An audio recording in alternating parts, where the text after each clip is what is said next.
Want to make a podcast? Spotify's got a platform that lets you make one super easily, then distribute it everywhere and even earn money, all in one place for free. It's called Spotify for Podcasters, and here's how it works. Spotify for Podcasters lets you record and edit podcasts right from your phone or computer, so no matter what your setup is like, you can start creating today. Then you can distribute your podcast to Spotify and everywhere else podcasts are heard. Video podcasts are also available on Spotify. With Spotify for Podcasters, you can even earn money in a variety of ways, including ads and podcast subscriptions. And best of all, it's totally free with no catch. Spotify for Podcasters has made our podcasting process so much easier and even has options like Q&As and polls so we can engage with listeners. I highly recommend you give it a try. Download the Spotify for Podcasters app or go to www.spotify.com/podcasters to get started. The following contains descriptions of physical violence, sexual violence, and graphic descriptions of autopsies.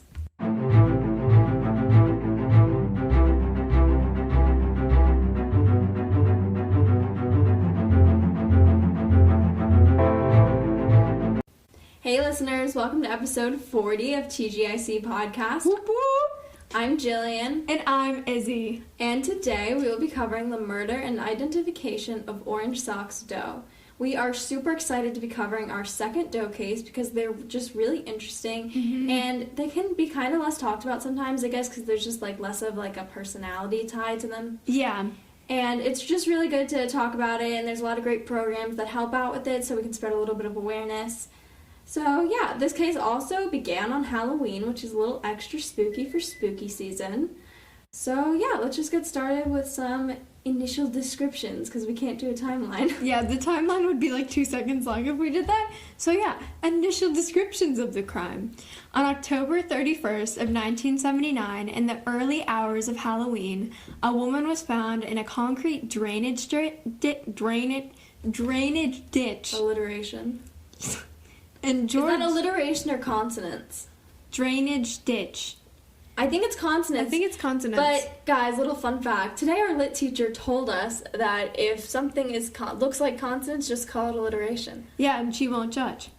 And I was like, cool, but like also I needed like inaccurate. more. Yeah, I need more detail. I mean, why? Why do we do that? Yeah. Anyways, so she was found in Georgetown, Texas. Sorry, I cannot talk. I just took a Spanish exam. I'm out of it. Anyways, Georgetown, Texas, which is about 30 miles north of Austin.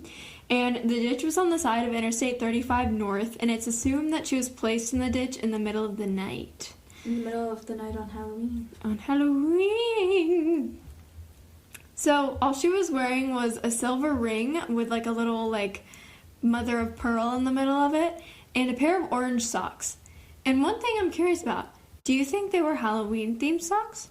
Okay, well, I have to think that, yeah? Like maybe they had pumpkins on them. Orange socks. I mean, no, I saw a picture. They're solid color orange socks. But still, why else do people, like, orange socks is so specific. You saw a picture? Of the socks, yeah. Oh, yeah. I didn't see a picture of her body. I just saw a picture of the socks. It's kind of creepy, actually. But they're just solid colored orange socks. But still, you gotta think that she was wearing them for Halloween, right? Yeah, I know. Like, that's, like, so spooky. Like, I don't like, wear nobody wears orange socks. Like, no. That's not normal. And not on, it's on Halloween. Like, what are the chances that's a coincidence? Yeah. Like, that would be a weird coincidence. That would be a very weird coincidence. I don't know. So, it was later determined that she had actually died by strangulation. More specifically, she had been strangled by bare hands, which I'll be talking about in a second. And let's get into the autopsy bit. So I couldn't find the whole entire autopsy just because sometimes they're not really released to the public. But the autopsy determined that she had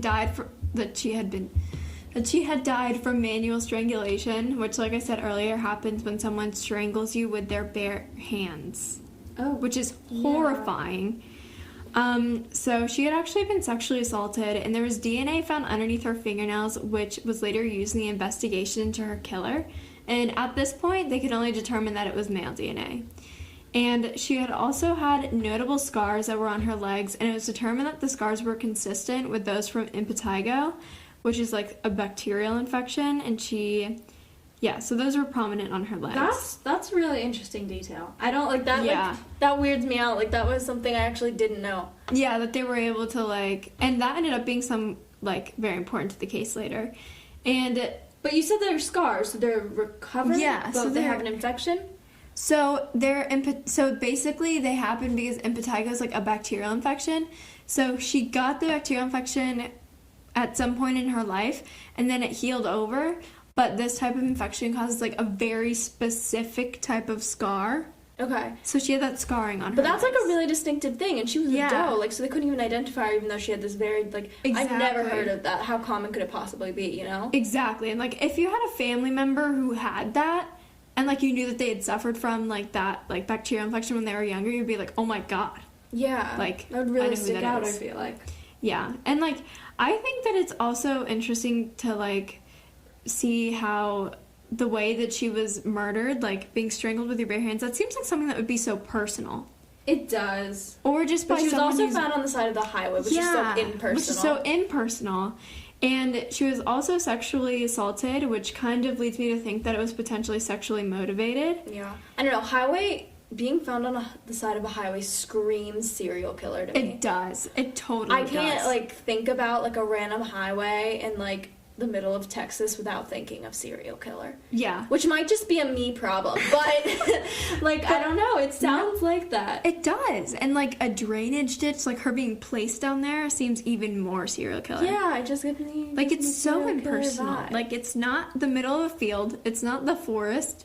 Yeah. It's, like, the side of a highway. You just, like, stop. It's like a stop on your road trip. Oh, Plus, my god. highways, like, no, but highways always make me think of that because, like, serial killers are usually, like, drifters. Yeah, same with, like, railroads, too. Yeah. Oh, railroads. Those are spooky. I live across the street from a railroad. She does. Like, the weirdest thing about our town is there's literally a freaking railroad that goes right through it. Like, you're like, oh, what side of the tracks do you live on? Yeah, that's a common question. That's weird. It's really weird. It's, like, so, like, if you think about where we live, it's so weird. Yeah. Izzy is convinced that we live in, like, a simulation or a TV show or something. She constantly mentions weird facts about our town. It's weird. I don't know. Like, our town is just so odd. It's so unlike any other place. We don't live in a town. I don't know what you'd call it. What do we live in? Like a... It's not a city. It's small. It's a neighborhood. It's a neighborhood. But it's, like, separated into two distinct neighborhoods, kind of. Kind of, yeah. 2 or 3. But it's, like, I don't know. It is technically a city. It's like its own, like, mayor. Yeah. Our town would be definitely a place where, like, a really mysterious murder would happen. Why would you say something like I don't know, because I just, like, when I think about it, that's what I think about. People are gonna accuse us. Hey, it's not us, I promise. Maybe someone else, it wasn't us. Oh my god, I hope no murders happen. I'm gonna... Knocking on my wooden desk. Yeah. Anyways, yeah, so that's literally the duration of the timeline.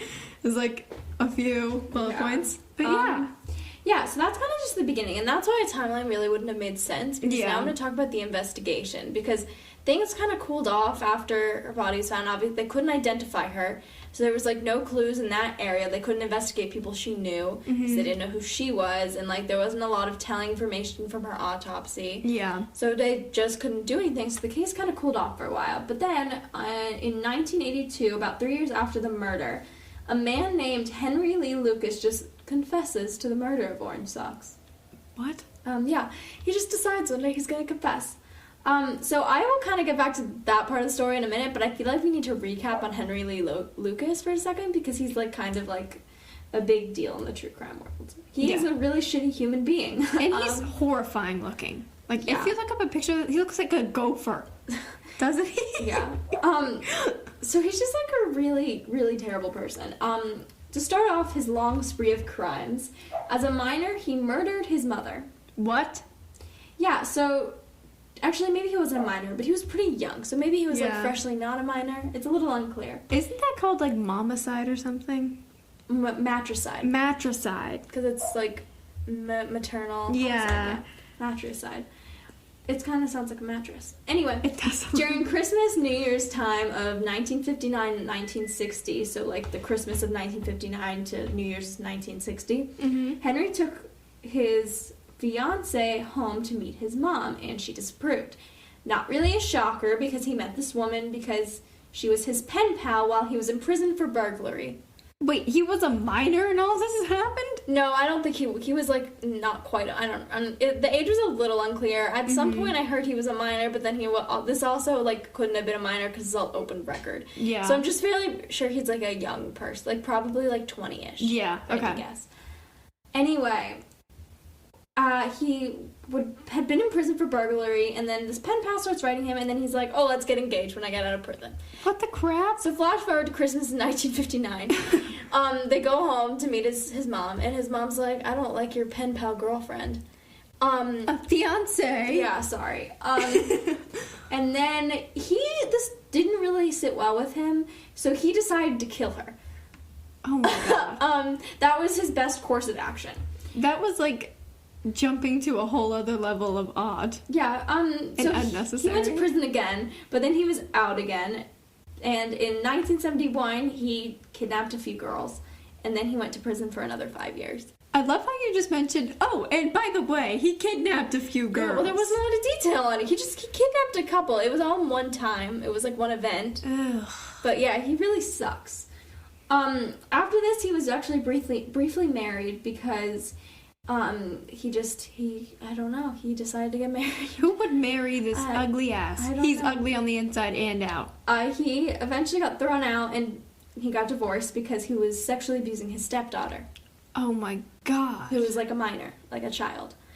So then he moved to West Virginia to start over, where he got a job and had a girlfriend. But then their relationship had to end because her family disapproved, which is understandable. Guy's not really... Sorry, I'm going to introduce this phrase from the last episode. He's a flying piece of shit. Yeah. Is that a phrase that... Is that like that's a common phrase, flying piece of shit? A common phrase. Yeah, yeah, he's not great. I can understand why her parents would maybe disapprove. Yeah. It's like, hi, this is my boyfriend. He's only killed a couple of folk, just kidnapped a couple girls. It's no big deal. Been in jail like 5 times. Questionably a pedophile, but you know, I Doesn't matter. Yeah, what? He's nice to me. His Tinder profile would suck. No, he'd be like, hardcore criminal, only interested in long-term relationships. Like the most douchey. No, and she was probably like, it's okay, I can change him. He would definitely be a catfish, too. Like, you would have a picture of, like, some supermodel or something and be like, oh, this is me. Yeah. So anyway, after this whole West Virginia thing failed, he moved to Florida, where all serial killers go at some point in their life. True. And he met Otis Toole here, and Otis Toole is a pretty infamous serial killer, actually. Mm-hmm. His name probably rings some bells. He killed Adam Walsh, who is, like, that was a pretty infamous missing person and murder case in, like, the 80s, I think. Yeah. And his dad is actually the host of America's Most Wanted. Didn't we cover that case? Adam Walsh? No, we didn't. I swear to God we didn't. I feel like we did. There's no way. Hold on. Okay. I swear to God we did not. I swear to God we did. I don't think we did. I would have remembered covering Adam Walsh. It's a huge case. I remember talking, maybe I listened to an episode about it at some point. Yeah, I'm sure you have. It's a pretty big case. No, we've never covered Adam Walsh here. Look, I'm going to do this little search thingy and look. Oh my God, on our fancy site. Can we search things on our website? Why didn't I know that? No, we've never covered Adam Walsh. Oh. Okay, sorry about that, guys. Izzy can't remember what cases we've covered. Well, we've covered a lot at this point. I mean, 40. 40. Almost half a century? Decade. No. Well, it's episodes. It would be half a century if it was years, but it's not years. Dude, my brain isn't functioning. I'm sorry. Anyway, Otis Toole, murderer dude. He killed Adam Walsh. Pretty big name in the world of serial killers and people that suck. Anyway, Henry Lee Lucas. It was introduced to his niece, whose name was Frida Powell. And she was 11, and this is Otis Toole's niece. What? They got married. What? Yeah, so apparently under Texas law, that's legal for him to marry an 11-year-old. Are you kidding? No, apparently that's like definitely a real thing. I think they upped the age. Hold on. Of course they've upped the age. It No. can't be 11 anymore.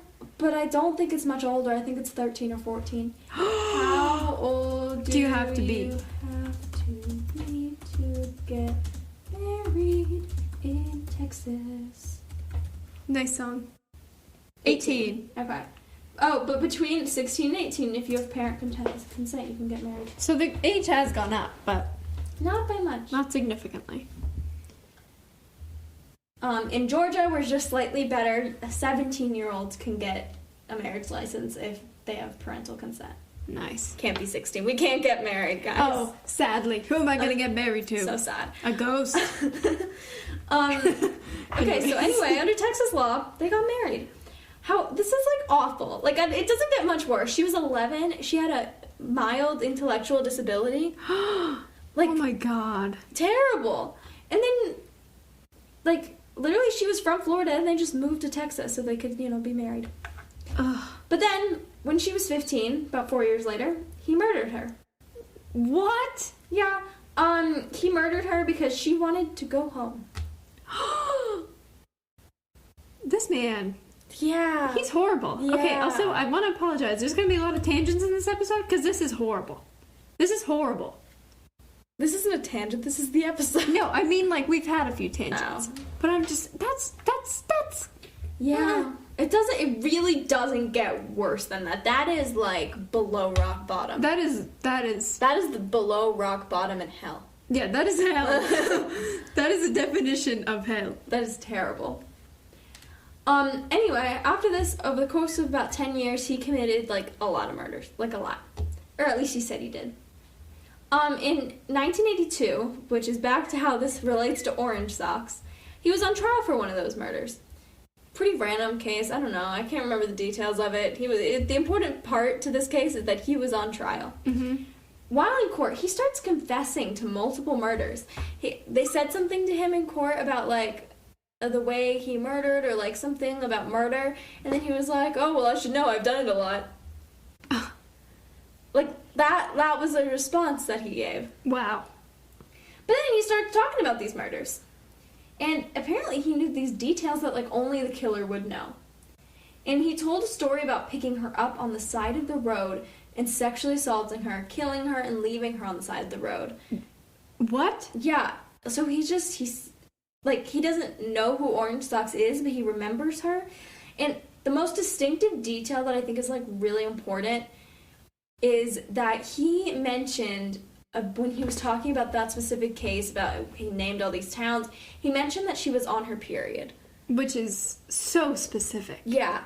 And so I think we may have not mentioned this earlier, but there was this towel, like, it was described as a makeshift pad found near her body. Oh yeah, and it had blood on it. Yeah, and so they're, like, pretty sure that she was on her period, so it kind of, like, matches his story a little bit. Ugh. By November of 1983, he had started false confessing to murders. Well, false confessing is a little questionable. It's so unclear whether these are true confessions, false confessions, what it is. And he just kept confessing to about 500 murders in total. Holy crap. Yeah. And he just kept giving so much detail, and all these cops were kind of, like, investigating him. Like, there was this, like, task force assigned to him. And they ended up filing around 200 cases that's just solved because, like, what he said. Oh my god.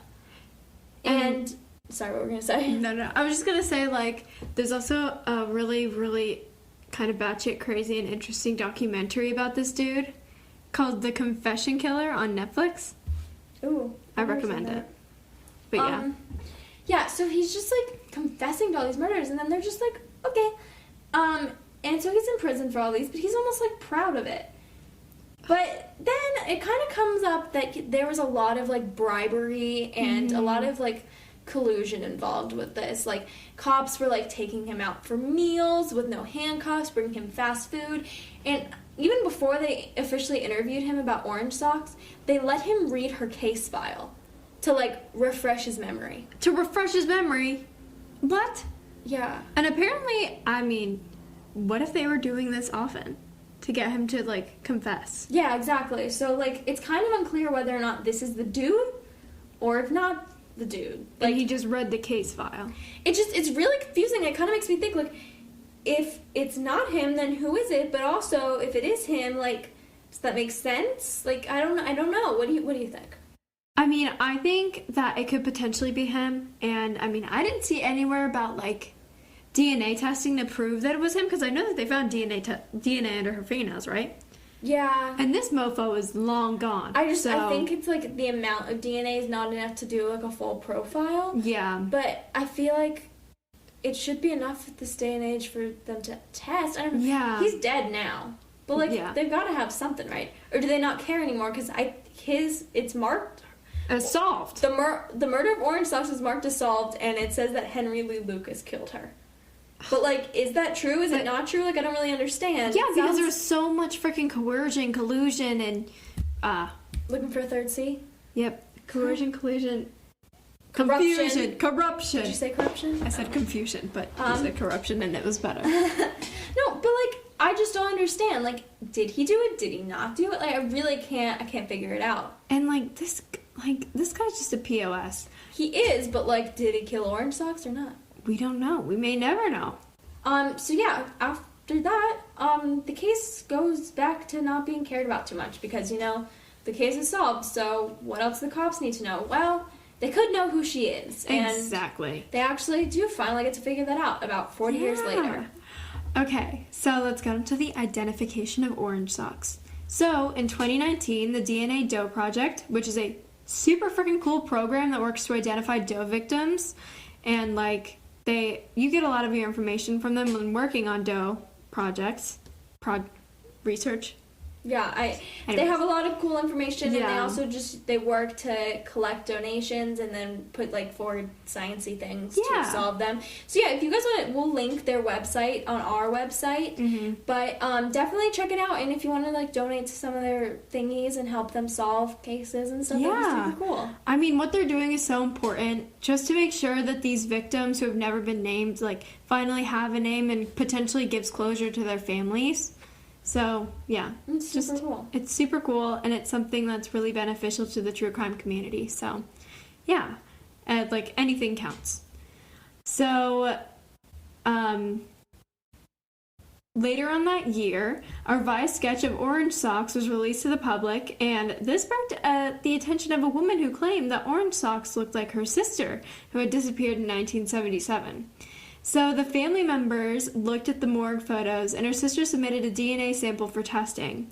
And this resulted in Orange Socks Doe being identified as Deborah Jackson 40 years after the murder. That's so nuts. Which is insane. And you might ask, who is Deborah Jackson? Well, Deborah Jackson was a 23-year-old woman in 1979 at the time of her death. And at about 21 or 22, she left home of Abilene, Texas? Yeah, I think that's how you say it. Okay. And this was when she was last seen by her family. I feel like we covered another case in Abilene, but now I can't remember. That name sounds very familiar to me. Yeah, I don't know. And they actually never had reported her missing because it just seemed like she was moving away from home. However, she was never heard from again. Which is weird. Like, I can understand just being like, oh, yeah, sure, she's moving on with her life or whatever, but you get a phone call every once in a while, right? Or at least a letter or a postcard or something, and, like, I mean, I can only imagine that this girl was in the news, like, in the paper at least. They still lived in Texas. Yeah. I don't know. And records prove that she had actually worked at Ramada Inn in Amarillo, Texas, and Vermont. Which was an assisted living facility. It's a terrible name. It is. I'm very confused by it. In Osley, I don't know. Osley, Texas in 1978. So she moved away and she was working, like, that was, like, her family was right in assuming where she went. Yeah, I mean, at least for 2 years. And police also believe that she worked in a realty investment office in 1979. And they also think that she may have attended school somewhere in the area under a pseudonym. So potentially Moon. Yeah, as a pseudonym. As a pseudonym. Which is, but, like, a stupid pseudonym. Which is a very stupid pseudonym. Like, that is so obvious that is not someone's name. Like, yeah. But, like, could have gone for Luna. Luna's a lot more viable. Luna is more common than Moon. And why she even used this was unclear. Yeah, what? Like, Why? She's not on the run. I mean, Queen, maybe you just wanted to change your name to something mystical. I get that. For a while, I wanted to name my child Sage. Yeah. Oh, like, wow. Sage as in sage as you clean your room with. Wow. Yeah. Anyway. That's some real hippie shit. Yeah. But, I mean, I kind of get it, kind of don't. Yeah. But she was, like, living her life, doing the dang thing. Yeah. And I just, she like, her family was right. She went, she was happy, she was good. Mm-hmm. Until somehow, where it's kind of unclear, she ended up in Georgetown, Texas on Halloween night in 1979, and no one knows how she got there. Nobody knows. Because, we got this, like, dead, now he's dead, but the serial killer who, like, who knows, was he confessing to things he did, or was he not, or was it both? Like, maybe that's why, like, we'll never know, like, maybe he didn't do it and he didn't have the details of how she got there, and that's why he never said them. yeah, I don't know. Dude, we'll never know. We'll never know. It's like that's sad. It's like, that is really sad. But yeah, we'll never know. Alright guys, this was the murder and identification of Deborah Jackson, also known as Orange Socks Doe. If you like this episode, make sure to check out our other Doe case episode, which is actually episode 35, 5 episodes ago, and it's called Ancestry.com/murder, which is a bomb-ass name on our part. It is a bomb-ass name. We did good. Follow us on Instagram and TikTok at tgse.podcast. Bye!